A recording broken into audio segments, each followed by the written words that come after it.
Welcome.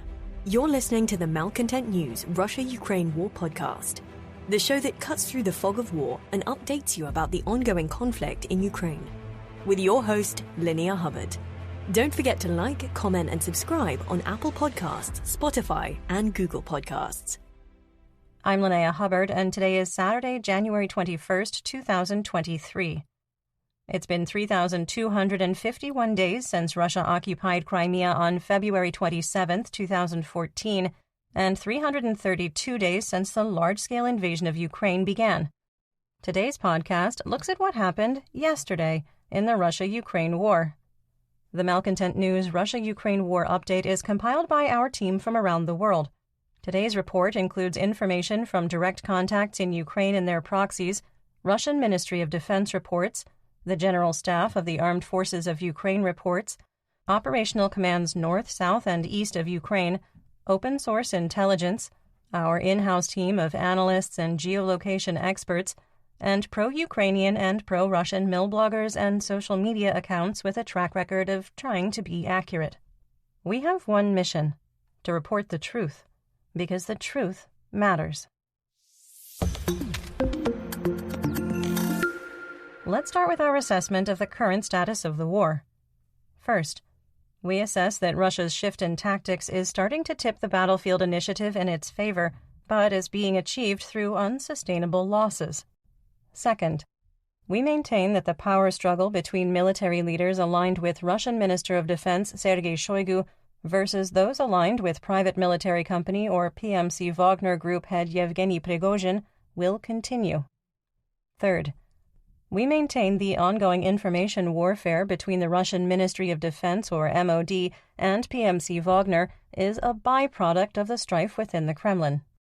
Fourth, we maintain that the current winner of the ongoing infighting between factions loyal to Shoigu versus Prigozhin is Russian President Vladimir Putin, who's shifted negative attention back to the Ministry of Defense.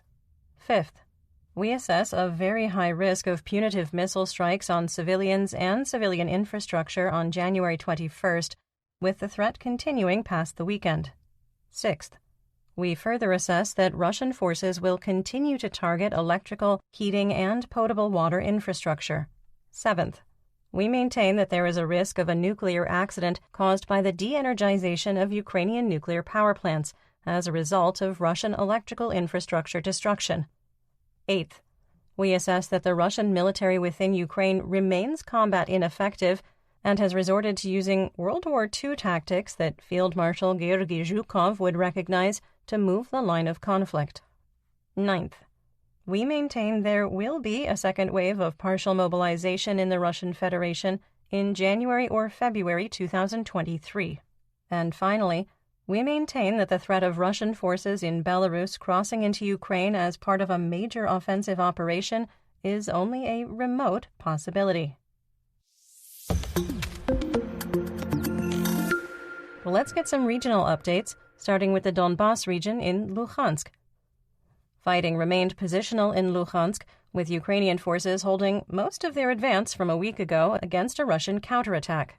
On the Svatova axis, Ukrainian forces are mounting an offensive on Kuzymivka from Novoselivsk. A breakthrough at Kuzymivka would provide Ukraine with high ground for artillery and further offensive operations. On the Kremina axis, there are only generic reports of positional fighting. The General Staff of the Armed Forces of Ukraine, or GSAFU, and mercenaries with Rybar reported Ploshanka and Chervonopopivka were shelled throughout the day. For the second day in a row, the GSAFU reported that Holikova, east of Chervonopopivka, was shelled. There were only positional fighting and artillery battles near Kremina, Dibrova, and in the Serebryansky forest, south of Kremina. Serhiy Haidai, Luhansk Oblast administrative and military governor, reported that Russian forces were bringing in additional reserves, but there have been issues. We'll talk about that more in the Russian mobilization segment. In breaking news at the time of recording, there were reports of a significant Ukrainian offensive on Kremina with, quote, heavy battles ongoing. There were multiple reports of Russian forces heavily shelling the western part of the settlement. On the Lysychansk axis, Russian forces continued their attacks on Bilohorivka, the one in Luhansk, without success. We did make a small correction to the line of conflict north of the settlement, which does not represent a change in territorial control. In northeast Donetsk, on the Siversk axis, Russian forces continued their attempts to push into Verkhnokamiansk and Spirna with no change in the situation. A Ukrainian source reported that fighting continued in Bilohorivka, the one in Donetsk, and PMC Wagner attempted to advance on Vesele from Yakovlivka. On the Soledar axis, Ukrainian forces remain under significant pressure to hold their current lines of defense, potentially making minor gains west of Soledar while losing ground to the north. A Ukrainian source reported continued attempts by Russian forces to advance on Rozdolivka from Yakovlivka. The GSAFU reported that the Russian attack on Krasnopolivka was repelled, but our analyst team is skeptical and believes the hamlet is contested or fully occupied by PMC Wagner.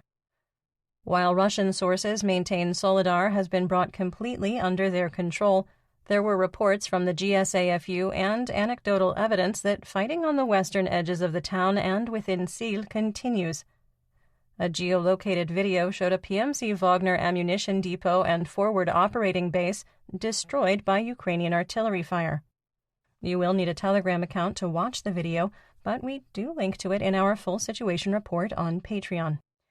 Southwest of Soledar, Russian forces continued to press Ukrainian defenses in Krasnohora and attempted to advance on Blahodatne. The situation remains very fluid, but has stabilized after PMC Wagner made marginal gains north of Krasnohora on January 19th. On the Bakhmut axis, fighting continued on the eastern and southern edges of the city. The GSAFU reported that a Russian attack on Parasolviivka was repelled, and there were no reports of new gains by Russian sources. South of Bakhmut, there is growing uncertainty if PMC Wagner has captured Klishchiivka. No pictures or videos have been published almost 2 days after the claim was made. The Russian MOD once again minimized PMC Wagner's contribution to the offensive, declaring the settlement was captured by, quote, volunteers of assault detachments with fire support from operational tactical and Army aviation, missile troops, and artillery of the Southern Military District, end quote. We did not change the map, but the lack of visual evidence calls the veracity of the claims into question. The GSAFU reported that Ukrainian forces repelled advances on Ivanivske and the Liivka. There weren't any claims of wide-scale fighting by any source. If PMC Wagner or Russian troops advance to Ivanivske, Ukraine's ability to maintain ground lines of communication, called GLOCs, those are supply lines, into Bakhmut will become challenging. We expanded the area of uncertainty toward both settlements, but did not move the line of conflict. Our assessment yesterday was correct that the Russian attack that was repelled near Oleksandro-Shultine was a DRG or reconnaissance unit and not a larger advance. Russian forces continued punitive strikes on Kramatorsk, attacking the city with 3 S-300 anti-aircraft missiles used for a ground attack. 1 person died from their injuries after apartment buildings, a medical facility, and 2 schools were hit. In southwest Donetsk on the Avdiivka axis, there weren't any significant changes. Elements of the 1st Army Corps of the Donetsk People's Republic, or DNR, engaged in positional fighting near Vodyana. A geolocated video showed Ukrainian forces firing on DNR separatists in Pisky from Pervomaiske with a 30mm autocannon. Based on the video, we moved the contested area further west. On the Marinka axis, intense fighting continued east of Krasnohorivka, with DNR separatists attempting to sever one of the GLOCs into Marinka. A video released by the People's Militia of the DNR showed a Russian tank firing on Ukrainian positions in Marinka. Geolocation confirmed that the line of conflict hasn't changed since November 24th, and the claims that Ukrainian troops have been pushed to the western outskirts are simply false. A second video showed what is likely the same T-90M tank operating in eastern Marinka and firing blind at the rubble. The GSAFU and multiple Russian sources reported continued fighting. Quick sidebar. I love when Russia releases those "see how good we are at war" videos that end up exposing their own disinformation campaigns. That's like one of my favorite genres of film. The GSAFU also reported that attacks on Pobeda were repulsed. On the Velika Novosilka axis, a Russian attempt to advance toward Novosilka was unsuccessful. In Russian-occupied Mariupol, a car bomb exploded in the central market area. There was no information on damage or casualties at the time of recording. Moving on to Kherson and Zaporizhia. There was mutual shelling on the west and east banks of the Dnipro, with Free Ukraine shelled 36 times, including 11 strikes on the city of Kherson, wounding 2 people. In the Bereslav Rayon, 2 people were wounded by Russian shelling, including a 15-year-old who lost their leg. In occupied Kherson, Kakhovka was shelled. Vladimir Rogov, a pro-Russian Ukrainian collaborator and member of the Russian-appointed council over Zaporizhia, made unsupported claims of a major offensive on the Zaporizhia axis. The claims were repeated by several Russian mill bloggers, while other nationalists questioned the veracity of Rogov's claims. Assessment here? Our team spent extensive time trying to validate Rogov's claims, but could only find visual confirmation of marginal gains in one location and 2 videos showing Russian troops being annihilated during failed advances. On the Huliapola axis, mercenaries with Rybar claimed Russian forces advanced to, quote, more strategic positions near Malinivka, while a geolocated video showed the Russian attack failed after suffering significant losses from drone-directed artillery fire. Rybar reported fighting for control of Dorozhnyanka based on Rogov's claims and with no other evidence. We expanded the area of uncertainty but did not move the line of conflict. On the Orekhiv axis, the GSAFU reported a Russian attack on Malotokmachka was unsuccessful. The Russian MOD reported the settlement was shelled, while Rybar claimed it was partially captured, and mercenaries with Wargonzo reported continued fighting. We expanded the area of uncertainty into the eastern part of the settlement. Rogov claimed that Novodanilivka was captured without evidence. In our assessment, we believe this claim is false. The GSAFU reported that Russian attacks on Mali Sherbaki and Stepova were unsuccessful, while Wargonzo claimed that Stepova was captured. In yesterday's full situation report, we linked to a video of elements of the Russian 58th Combined Arms Army, or CAA, attempting to advance on Stepova through a minefield with no armor support, which ended with heavy losses. PMC Wagner's social media channels condemned the commanders of the 58th CAA for the tactics used in the attack, writing that whomever planned it should be, quote, castrated. The Russian MOD claimed that the settlement of Lobkova was captured, which left the analyst community scratching their heads. We coded Lobkova under Russian control in March 2022. We didn't make any changes to the map because there was nothing to change. Some of the same Russian mill bloggers who claimed a major Ukrainian offensive was coming in this direction are now claiming that Ukrainian defenses were weak. There's no evidence that Ukraine moved troops from the Axis to Bakhmut or other regions, and the United Kingdom's Ministry of Defense Intelligence Agency assessed that a significant Ukrainian force remains in the area. Oleksandr Staruk, Zaporizhia Oblast administrative and military governor, reported that Russian forces completed 166 fire missions on 21 communities. Assessment here. When Ukraine started its major offensive in Kherson, it completed more than 530 fire missions to set conditions and almost 440 on the first day of offensive operations.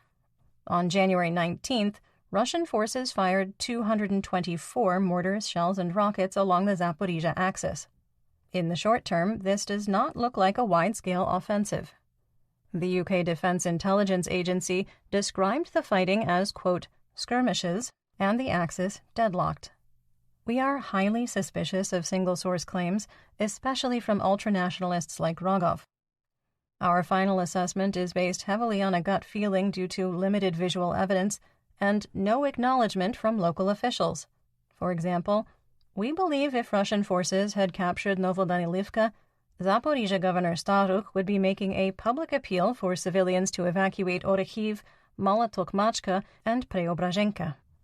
Energoatom reported that none of the reactors at the Zaporizhzhia nuclear power plant could be brought back into low power mode because of acute staffing shortages at the plant. Rosatom is continuing recruiting efforts for engineers and technicians in Russia, which isn't attracting many takers. I can't imagine why not. The International Atomic Energy Agency, or IAEA, reported 2 explosions near ZNPP that did not impact plant operations. IAEA Director General Rafael Grossi hinted that negotiations to create a green zone around the plant and have Russian troops withdraw are no longer progressing. He said, quote, "Everybody agrees that the plant, located on the front line in an active combat area, needs to be protected, but these are very complex negotiations. I will not stop until the much-needed zone is a reality. I will continue my intensive consultations with both Ukraine and the Russian Federation in the coming days and weeks." End quote. In the Black Sea, Crimea, Mykolaiv, and Odessa region, the composition of the Black Sea Fleet is unchanged, with 11 ships on patrol, including 6 missile carriers capable of launching up to 40 caliber cruise missiles. Natalia Humenyuk, Director of Communications for Operational Command South, or OCS, reported that the ships had moved to their launch positions at the time of recording. Due to stormy weather, an anti-ship sea mine washed ashore on an Odessa beach. Explosive ordnance disposal technicians were evaluating the situation. The electrical grid is severely damaged in Odessa, with DTEK reporting only having enough capacity to meet 30 to 40% of needs. It requires 25% of pre-damage capacity to maintain critical infrastructure, such as drinking water, sewage processing, communications, heat, hospitals, and trains, leaving little margin for future attacks. In north and northeast Ukraine, Kupiansk was hit by another Russian S-300 anti-aircraft missile used for a ground attack. The rocket landed near a school, causing significant damage. On the Russian front, after almost a year of war, the mood of Russians on the Ukrainian border is starting to sour. In Belgorod, residents have started surrounding their homes and businesses with sandbags and building bunkers in their basements. In the city, signs pointing to community bomb shelters have started to appear. You're listening to the Malcontent News Russia-Ukraine War Podcast. Our team of journalists, researchers, and analysts is funded by readers, listeners, and viewers just like you. To support independent journalism, please consider becoming a patron. You can find us on patreon.com/Malcontent News. Let's talk about developments theater-wide and outside Ukraine. Ukrainian officials said they were, quote, satisfied with the outcome of the 8th meeting of the Ramstein Working Group on January 20th. Military representatives from almost 50 nations and Ukrainian officials said that not all military aid commitments were made public. Boris Pistorius, the Federal Minister of Defense of Germany, said that Western allies did not agree on providing Ukraine with Leopard 2 main battle tanks, but he instructed the ministry to prepare for, quote, the day that may come, end quote. An agreement that was reached was to immediately start the training of Ukrainian troops in operation and maintenance of German tanks, accelerating any future deployments. Ukrainian troops will also start training on the British Challenger 2 NBT in the coming days. Ukrainian officials believe that training for command, maintenance, gunnery, and operation can be completed in 6 weeks. In our assessment, that's very optimistic. Protests broke out in Berlin and outside the German embassies of several nations, demanding that Olaf Scholz, quote, free the Leopards. The Ministry of Defense of the Czech Republic released a statement denying rumors that the nation would transfer recently delivered Leopard 2 tanks to Ukraine instead of T-72s. The statement reads, quote, foreign media have reported that the Czech Republic and Slovakia were allegedly ready to give up Leopard 2 tanks in favor of Ukraine. This information is not true. No one has asked or proposed that the Czech Republic send the tanks, which, according to a previous agreement, it will receive from Germany as compensation for aid to Ukraine. End quote. Lithuanian publication Delphi reported that United States Ambassador to the OSCE, Michael Carpenter, said he expected, quote, broad support in the United States to provide Ukraine with F-16 fighter aircraft. which Denmark indicated they were prepared to do on January 19th. The 2023 omnibus United States budget included $100 million to train Ukrainians in operation and maintenance of F-16 aircraft. There were reports in the summer of 2022 that unofficial flight training in military simulators had already started on the F-16, F-15 Strike Eagle multi-role fighter, and the A-10 ground attack aircraft. In an indication that the Russian Ministry of Defense is nervous about the momentum to provide Ukraine with modern fourth-generation fighters, a massive disinformation campaign on social media started just minutes after the story broke of the potential U.S. approval. Germany announced a €1 billion aid package that includes 500 border protection vehicles, mostly desperately needed trucks, 40 Marder infantry fighting vehicles, or IFVs, 7 additional Gepard mobile short-range anti-aircraft vehicles, and 1 Iris-T medium-range anti-aircraft battery. Canada announced that it had purchased a NASAM air defense system on behalf of Ukraine. Assistant Secretary of the Security Council of Russia, Lieutenant General Alexei Pavlov, former FSB, was dismissed by Russian President Vladimir Putin. Pavlov was the author of the October paper The Witch's Cauldron, which called for the, quote, de-Satanization of Ukraine. The paper was initially embraced by the Kremlin and the Russian Orthodox Church, but it created a firestorm out of sight to the west. In a matter of days, the Kremlin talking points of a war against Satanism and the LGBTQ community returned to denazification. Pavlov claimed Ukrainian satanic roots came from Lubavitcher Hasidim and the Jewish Chabad faith. The paper was considered offensively anti-Semitic even by the Russian audience and was condemned by the chief rabbi of Russia, Berl Lazar. Security Council Secretary Nikolai Patrushev apologized, dismissing Pavlov's erroneous words about Lubavitcher Hasidim and the Jewish Chabad religion in Ukraine, saying, quote, I apologize to the readers of the publication and would like to note that this interpretation reflects the personal point of view of A.A. Pavlov and is by no means the official position of the Security Council of the Russian Federation. End quote. Amazingly, and yet also unsurprisingly, Russian Foreign Minister Sergei Lavrov still has a job. Speaking of still having a job, let's talk about Russian mobilization. The Russian Ministry of Defense denied that a change had been made to provide mobilization deferments to fathers of disabled children or adult men who are the only living relative of a single parent who is a pensioner. The head of the State Duma Committee on Defense said, quote, I did not tell the head of the Committee on Family, Women and Children, Nina Ostanina, about the Ministry of Defense's support for a deferment for fathers of disabled children. End quote. Kremlin spokesperson Dmitry Peskov denied that additional mobilization was coming, telling reporters, quote, We are guided by what the president said. As part of the partial mobilization, the number that was planned to be mobilized was provided, and then the usual call for military service began. The president spoke about this several times, and we suggest focusing on this. End quote. While claiming mobilization was done, pictures emerged of approximately 25 men standing outside of the commissariat office in Russian-occupied Sevastopol because they had received mobilization notifications. The Luhansk People's Republic, or LNR, has started forced mobilization in Alchevsk, conscripting employees of the Ministry of Emergency Situations. The Ministry of Emergency Situations includes firefighters, emergency medical technicians, utility repairs, and resources to aid civilians during disaster and war. I anticipate this going very well. The Ministry of Information of the DNR appealed to journalists and mill bloggers to maintain operational security and not help, quote, the enemy.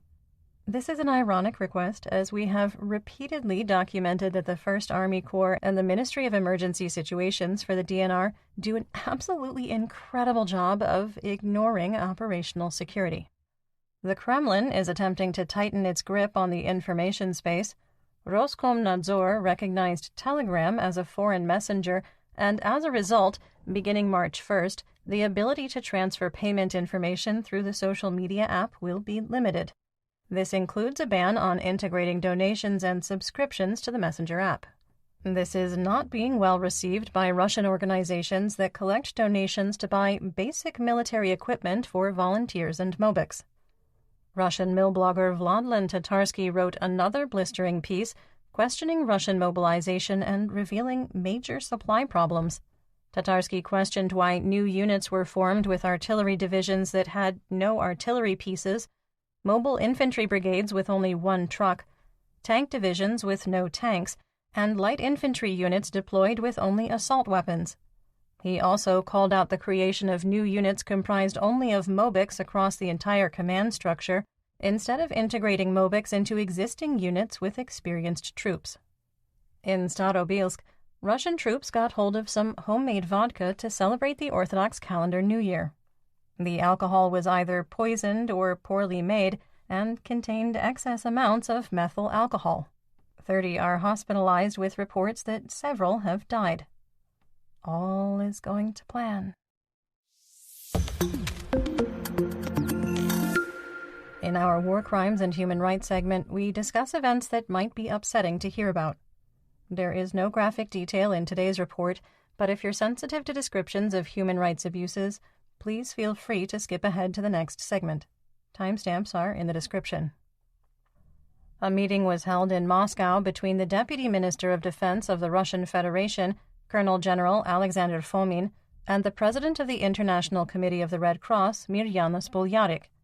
The Russian Ministry of Defense wrote a brief statement declaring, quote, "The parties discussed the most pressing issues of cooperation between the Russian Defense Ministry and the ICRC in the Ukrainian direction, including compliance with international humanitarian law, the treatment of prisoners of war, and the search for missing persons." End quote. Rydovka propagandist Anastasia Yelsukova of Luhansk was badly wounded in Sil near the railroad station when the PMC Wagner unit she was embedded with came under artillery fire. She received a severe wound to her knee, which was described as crushed, and shrapnel wounds to her hip. A video showed her conscious and talking while being treated shortly after she was hit by shrapnel. Yelsukova underwent surgery in Luhansk before being transferred to Rostov-on-Don for a second surgery, before being transferred again to Moscow on a VIP aircraft. Yelsukova was on the front lines in an area of intense fighting and wearing a military uniform at the time of the artillery strike.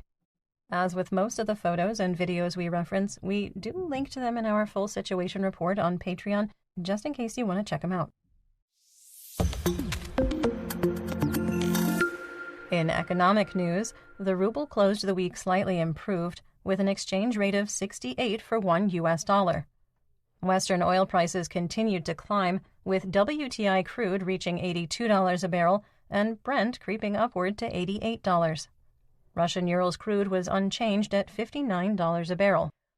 United States wholesale RBOB gasoline on the spot market closed the week up, reaching $2.65 a gallon or 70 cents a liter.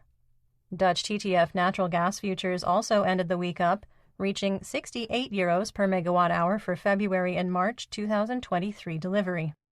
Chicago SRW wheat futures ended the week with a price bump as well, reaching $7.43 a bushel for March 2023 delivery. And that's what we know. Join me again on Monday for more updates. Until then, stay safe, everyone. You've been listening to the Malcontent News Russia-Ukraine War podcast. To help keep us independent, please consider providing financial support by becoming a patron. Want on-demand news in your hand?